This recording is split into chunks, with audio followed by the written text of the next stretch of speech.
You know, so many times in this country, we the people's voice is not heard.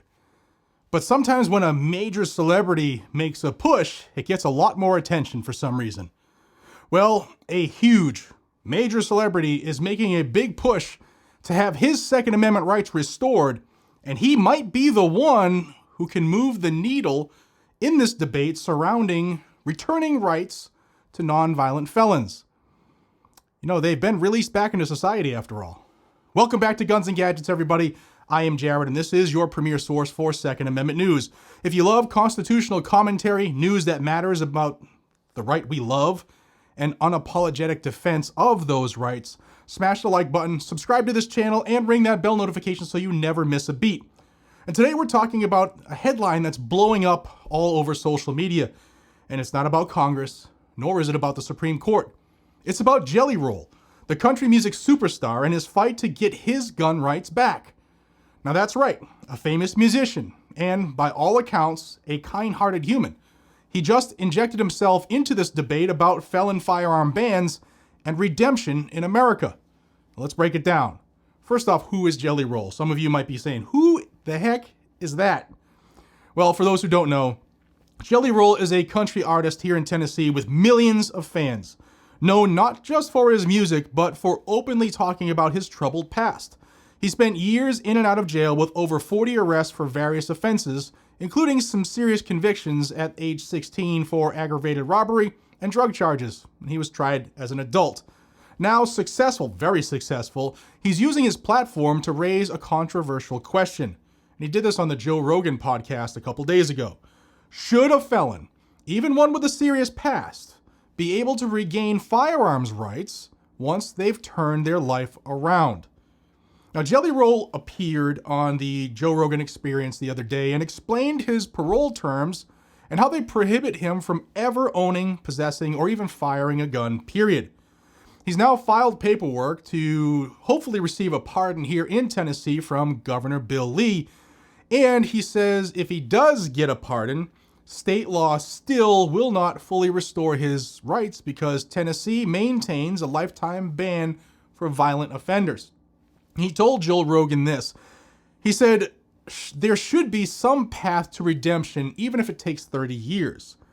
Now, what is Jelly Roll asking for?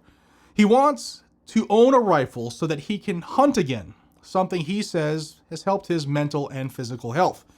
He also wants a system where rehabilitated people, not just the wealthy or well-connected, can regain fundamental rights, including the ability to responsibly own firearms. He also says if he could legally carry, he wouldn't need half of that expensive private security detail he pays for today. He said that $1 million is what he pays this year for security. That's a big one. $1 million just for security.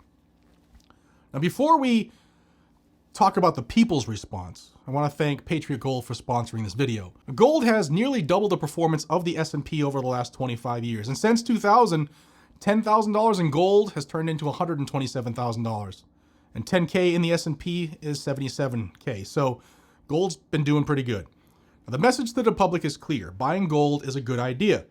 Societe Generale has insisted that this is not a bubble and gold will break through $5,000 an ounce.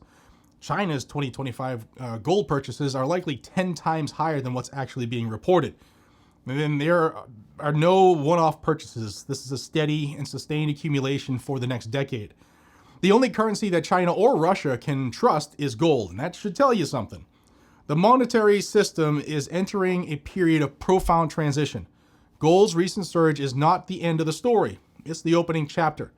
Previous rallies in the 70s, 2008, and 2011 were crisis protection.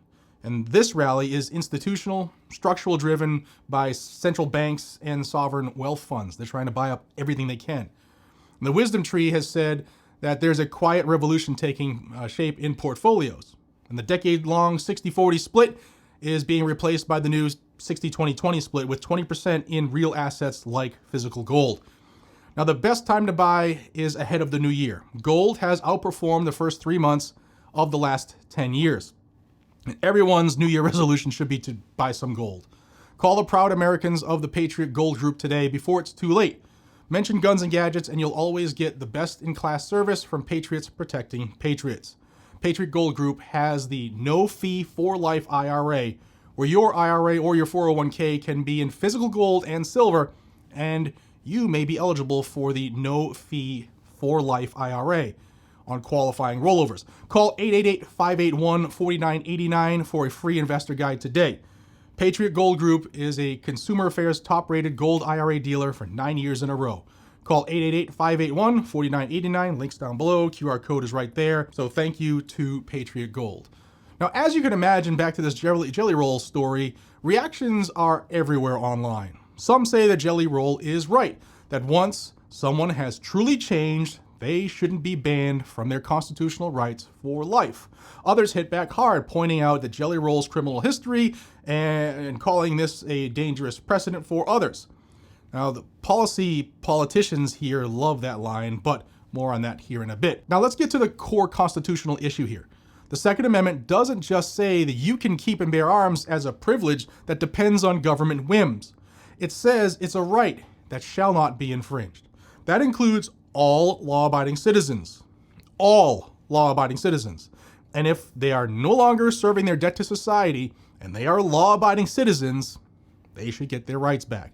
Yet across this country, and especially in states like Tennessee, the government treats felons and the disarmament of felons as a permanent punishment even long after debts to society have been paid. And this brings up a huge question. When does a person stop being a danger and start being a citizen again? Does redemption end where a firearm ban begins? Now, America is supposed to be the land of second chances. The founders believed in justice, sure, but they also believed in redemption, in human dignity, and in the possibility that a man could change. But modern gun laws often treat a felony as a forever sentence, no matter how long ago it happened, no matter the changes someone has made to their life, no matter their contributions to society since then. Now, Jelly Roll is not saying everyone should get guns back. Even he, on the Joe Rogan podcast, acknowledged there should be serious limits for violent criminals like murderers or rapists. But for less severe offenses, even non-violent offenses, there shouldn't be anything like this. There should be a legal pathway to earn back constitutional rights once a person has proven they've been rehabilitated. I mean, that's exactly what Jelly Roll is arguing for anyway. Folks, whether you love Jelly Roll or think celebrities should stay out of politics, this isn't a country where we should just take away the rights of somebody forever. This is a Second Amendment test case, in my opinion. And the public opinion about redemption, rehabilitation, and rights restoration is about to be tested here. If the government starts carving out systems for restored rights, it could set a precedent for a broader reform. Maybe it could pressure states to rethink lifetime bans that don't differentiate between past and present. And could everyday Americans, not just famous ones, benefit from a structured path toward a lawful gun ownership again? These are some big questions, and we all should be watching them closely. And here's where you come in.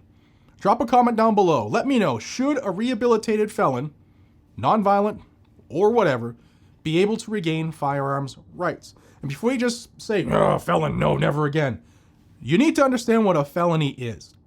So do your homework, understand what a felony is and how easy it is in some states to get a felony for something simple, like a fight when you were a younger person. I mean, how many people, although I know the list is bigger and bigger every year, people who've never been into a fight, and it shows in this country. But most of us, Gen Xers, we fought for fun.